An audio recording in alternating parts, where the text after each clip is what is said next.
ஓம் ஆதிமா சிவசக்தி போற்றி. ஓம் நமோ நாராயணாய. அனைவருக்கும் வணக்கம்ங்க. உங்கள் அனைவரையும் இந்த 323வது சிறப்பு பதிவு பூலோக வைகுண்டம் திருவரங்கம் அரங்கநாதர் கோவில் ரகசியங்கள் பக்தி தியாகம் அற்புதம் என்னும் சிறப்பு பதிவில் சந்திப்பதில் மிக்க மகிழ்வடைகிறேன். நான் சித்தர் கீதா, மதுரையில் இருக்கிறேன். நான் 18 ஆண்டுகளாக அம்மன் ஆதிமா சக்தி மற்றும் ஆதிசிவன் மூலமாக சைக்கிக் ரேக்கி எனப்படும் உயரக ரேக்கி சிகிச்சையை செய்து வருகிறேன். செய்வது அனைத்தும் அம்மன் தான். சித்தர் என்று கூறப்படுவதும் அவர்கள்தான். நான் அவர்களின் கருவியாவேன்.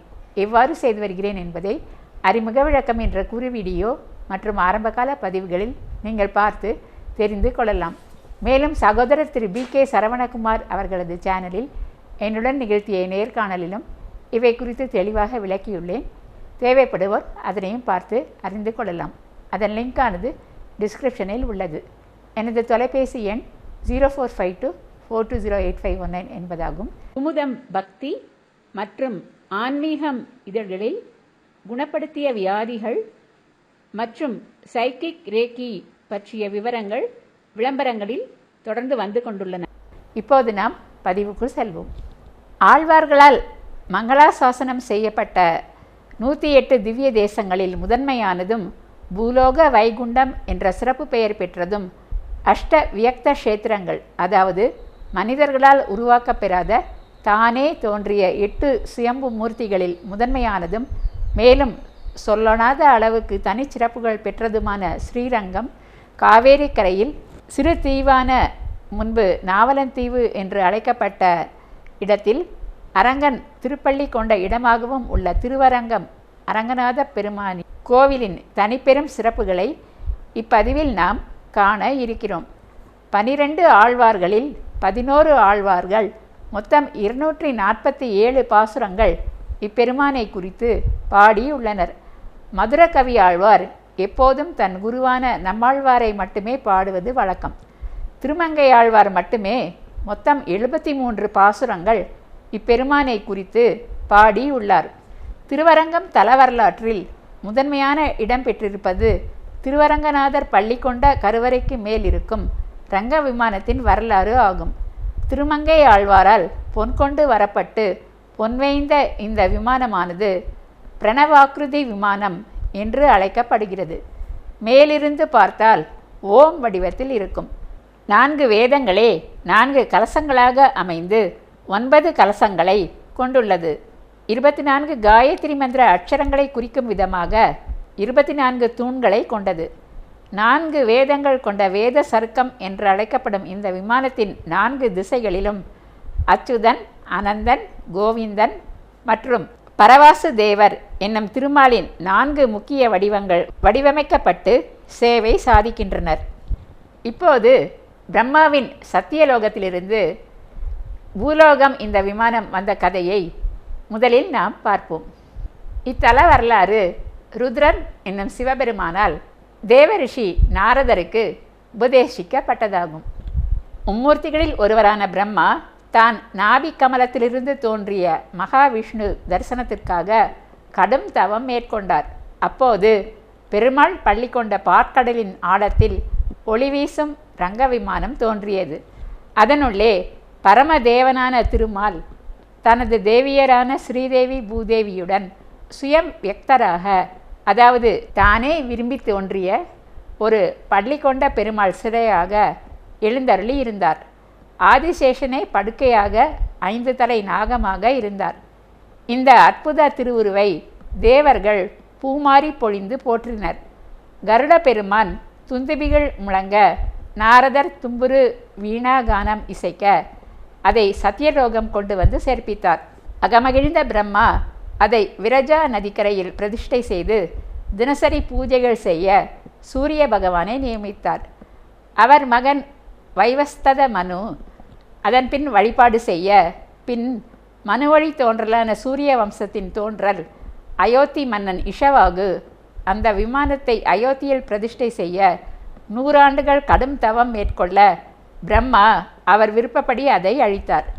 பின்னர் அவர் வழி தோன்றலான ஸ்ரீராமர் அயோத்தியில் தனது பட்டாபிஷேகத்தின் போது தனது மூதாதையர் வழி வழியாக பூஜை செய்து வந்த அந்த விமானத்தை தனக்கு போரில் மிகவும் உதவிய ராவணனின் தம்பி விபீஷணனுக்கு பரிசாக அளித்தார்.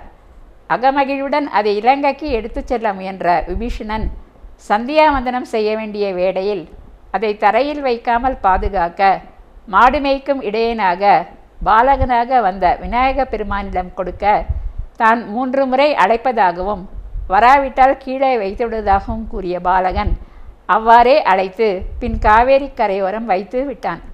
அது எங்கு ஸ்தாபிக்கப்பட்டதோ அதன்பின் அதை எடுக்க இயலாது. கோபத்துடன் சிறுவனை பின்தொடர்ந்த விபீஷணன் பிள்ளையார் தலையில் குட்ட அவர் மலைக்கோட்டை பிள்ளையாராக திருச்சியில் அமர்ந்தார். விபீஷணன் குட்டிய இடம் மேற்புறம் தலையில் இன்றும் உள்ளது.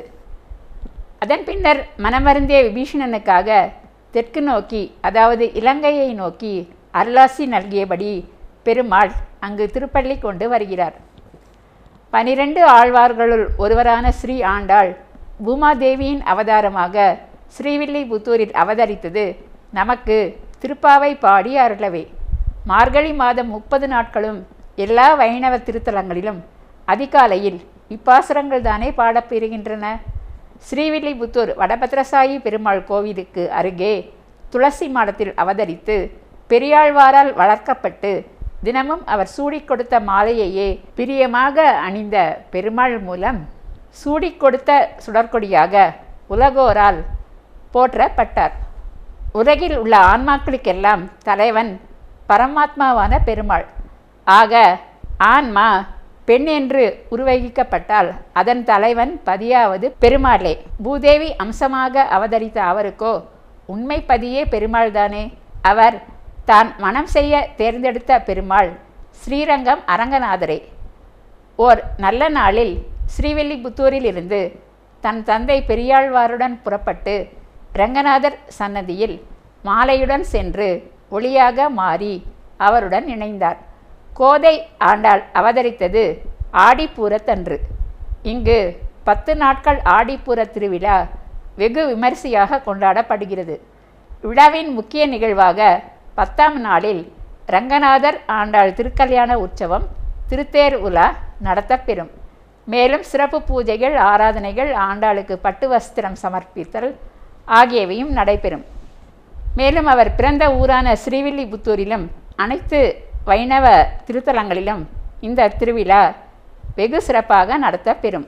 அடுத்து நாம் பார்க்க இருப்பது துலுக்க நாச்சியார் என்று அன்புடன் இங்கு சன்னதி கொண்டுள்ள டில்லியைச் சேர்ந்த இளவரசியின் கதை. 1321, 1323ஆம் ஆண்டுகளில் இங்கு மாலிக் காபூரின் தளபதி உலூங் கான் படையெடுப்பு நிகழ்ந்தது. பல கோயில்களில் உள்ள தங்க வைர ஆபரணங்கள், ஐம்பொன் சிலைகள் என பல கொள்ளையடிக்கப்பட்டு டில்லி சுல்தானின் அரண்மனைக்கு சென்றன. அவற்றுள் கர்நாடகா மேலுக்கோட்டை உற்சவரும் ஒருவர். அங்கு பல வருடங்கள் தங்கியிருந்த ராமானுஜர் கனவில் கண்டதுபடி படையெடுப்புக்கு பயந்து புதைக்கப்பட்ட மூலவரை யாதுகிரி மலையில் இருந்து எடுத்து வந்து பிரதிஷ்டை செய்து கோவில் கட்டினார். ஆனால் உற்சவரானவர் கொள்ளையடிக்கப்பட்டு டில்லியில் உள்ளதை அறிந்த ராமானுஜர் அங்கு பாதுஷா அரண்மனைக்கு சென்றார். அவரது அருமை பெருமைகளை கேள்விப்பட்டிருந்த டில்லி சுல்தான், நீங்கள் சொல்வதுபடி செய்யலாம், ஆனால் இங்கே ஆயிரக்கணக்கான சிலைகள் உள்ளன, ஆதலால் நீங்களே அதை அழைத்து வரும்படி செய்து கொள்ளுங்கள் என்றார். உடனே ராமானுஜர், வாராய் என் செல்ல பிள்ளையே என்று பாட அரண்மனை அந்தப்புறத்திலிருந்து சிலையானது நடந்து சென்று தர்பாரில் உள்ள ராமானுஜர் மடியில் பார்ப்போர் யாவரும் அதிசயித்தக்க விதத்தில் அமர்ந்து கொண்டது. பிறகு அதை எடுத்து மேலக்கோட்டைக்கு கொண்டு வந்து ஸ்தாபிக்க அந்த சிலையை பிரிய முடியாத சுல்தான் மகள் பிபி இளவரசியும் தென்னாட்டுக்கு வந்து அதை சேவித்தார்கள். பின்னர் திருவரங்கம் சென்று ஓர் நல்ல நாளில் உயிர்களுக்கெல்லாம் பதியான இறைவனடி சேர்ந்தார்கள். கனவில் பூசாரிகளிடம் தோன்றிய அரங்கநாதர் இவர்களுக்கும் கௌரவிக்க தன் ஆலயத்துள் சன்னதி கட்டுமாறு கூறினார். அவ்வாறே செய்த பின் அவர்களுக்கு பிபி நாச்சியார் அல்லது துலுக்க நாச்சியார் என்று பெயரிடப்பட்டது. இந்து முஸ்லிம் ஒற்றுமையை உலகுக்கு உணர்த்த விரும்பிய ரங்கநாதர் திருமண கோலத்தில் பிபி நாச்சியார் சன்னதிக்கு எழுந்தருளும் போது காலை உணவாக முஸ்லிம் மணமகளுக்கு வெண்ணெய் மற்றும் ரொட்டி சமர்ப்பிக்கப்பட அதையே உணவாக உட்கொள்கிறார். பாரம்பரிய வேட்டிக்கு பதிலாக லுங்கி அணிந்து செல்கிறார். என்னே அவரது மகிமை! இறைவன் சாதி மத பேதங்கள், மனிதனைப் போல் துவேஷங்கள் இவற்றுக்கெல்லாம் அப்பாற்பட்டவர். பிரதானமாக அவர் பார்ப்பது தன்மேல் மாறாத அன்பு மட்டுமே. அடுத்து அரங்கநாதர் தன் தலை சிறந்த பக்தரான ராமானுஜர் 120 வயது வரை வாழ்ந்து வைணவத்திற்காக செய்த சிறந்த தொண்டினை சிலாகித்து தன் கோவில் வெளிப்பிரகாரத்திலேயே ராமானுஜரின் தெய்வ திருமேனியை பிரதிஷ்டை செய்து பக்தர்களை வழிபட வைக்கிறார். தன் வாழ்நாளின் இறுதி நாட்களை திருவரங்கத்தில் கழித்த பரம பக்தரான ராமானுஜர் உயிரோடு ஜீவசமாதி அடைந்தார். அதன் பின் பழமையான மூலிகை பாதுகாப்பு சில சடங்குகள் மூலமாக அவர் அமர்ந்த நிலை திருமேனிக்கு தினமும் குங்குமம் சந்தனம் பூசப்பட்டு காஷாய ஆடை அணிவிக்கப்பட்டு பூஜைகள் சிறப்பாக நடத்தப்பெறுகின்றன. கிபி 1137ஆம் ஆண்டு யோக நிலையில் ஜீவசமாதி அடைந்த அவர் உடல் 889 ஆண்டுகள் கடந்தாலும் அதே மெருகுடன் காணப்படுவது மகா அற்புதம். மேலும் பெண்களுக்கு மற்றொரு முக்கிய பாடமும் கற்பிக்கின்றார் ரங்கநாதர். இங்கு அன்னை மகாலட்சுமி ரங்கநாயகி என்று தனி ஆலயத்தில் 2வது பிரகாரத்தில் எழுந்தருளி அருள் பாலிக்கிறார். இவருக்கு படித்தாண்டா பத்தினி என்ற சிறப்பு பெயர் உண்டு. ஏனென்றால் இங்கு மூலவர் உற்சவர் இருந்தாலும் அவர் மற்ற கோவில்கள் வழக்கம் போல் உற்சவராக வெளியே செல்வது இல்லை. மாறாக நம்பெருமாள் உற்சவரே இங்கு வந்து தேவியை கண்டு செல்கிறார். பெண்கள் பலர் படித்தாண்டி கற்பு நிலை தவறும் இக்காலத்தில் இது அனைவரும் அறிந்து கொள்ள வேண்டிய பாடம் ஆகும். மேலும் மாலிகாப்பூர் தளபதி உலூங்கன் படையெடுப்பின் போது பாதி கட்டப்பட்ட வெள்ளை கோபுரம் முடிவு பெறாது ஒரு தாசி பெண்ணின் தியாகத்தை எடுத்துரைக்கிறது. பிரம்மாண்டமான 156 ஏக்கர் பரப்பளவில் 21 கோபுரங்கள் கொண்ட மிகப்பெரிய கோவிலான ஸ்ரீரங்கம் கோவிலுக்கு 7 பிரதான பிரகாரங்கள் உண்டு.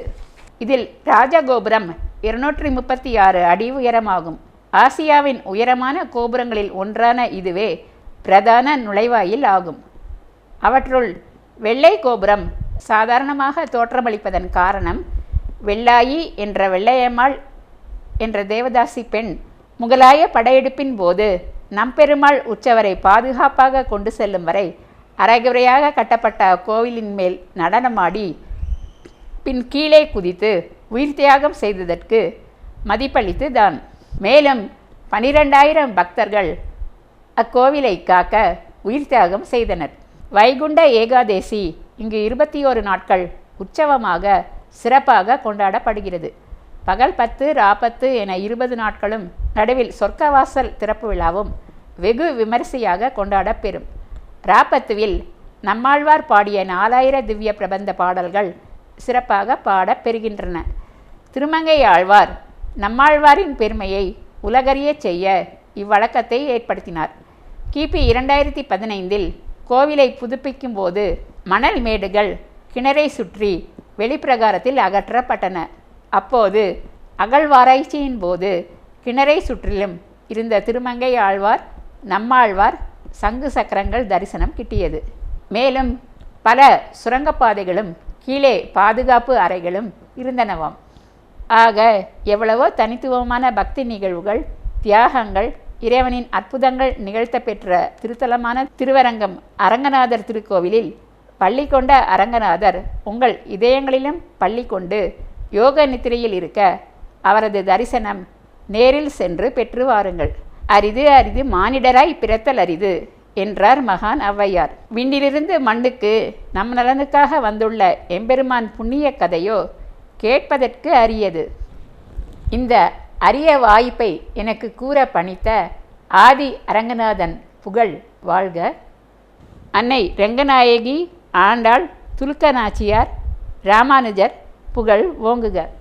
இப்பதிவை இத்துடன் நாம் நிறைவு செய்து கொள்வோம். சப்ஸ்கிரைப் செய்யாதவர்கள் அவசியம் செய்யுமாறு கேட்டுக்கொள்கிறேன். மேலும் கேஸ் விஷயமாக என்னை சந்திக்க விரும்புபவர்கள் கீழே வரும் தொலைபேசி எண் 0452420851 என்ற தொலைபேசி எண்ணில் தொடர்பு கொள்ளுமாறு கேட்டுக்கொள்கிறேன். லைக்கும் போட்டு உற்சாகப்படுத்தலாம். கமெண்ட்ஸிலும் தங்கள் கருத்தினை தெரிவிக்கலாம். இதுவரை பொறுமையாக பார்த்த உங்கள் அனைவருக்கும் எனது மனமார்ந்த நன்றிகள். வணக்கம்.